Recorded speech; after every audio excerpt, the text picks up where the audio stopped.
ठीक है। तुम कितने प्यारे हो सुई। ओ जरा रुक जाओ। देखो मुझे तो ऐसा लगता है कि तुम मुझ में और सुई में भेदभाव रखते हो। नहीं, तुम अच्छे से जानते हो कि मैं तुम्हारी हर बात मानता हूँ। मैं हर रोज तुम्हारी पसंद का खाना भी बनाता हूँ, पता है ना। तुम अपनी पसंद का मीट खाते हो, ना कि वेजिटेबल्स। हमेशा अपने बारे में ही सोचते रहते हो। ठीक है, फिर आज हम तुम्हारी पसंद का खाना खाएंगे। मैं चुपचाप खा लूंगा।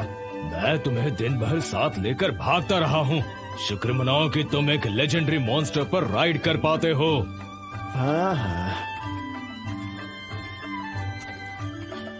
चलो पहले इन्हें स्टोर करके रखते हैं। आगे चलकर ये हमारे बहुत काम आ सकते हैं।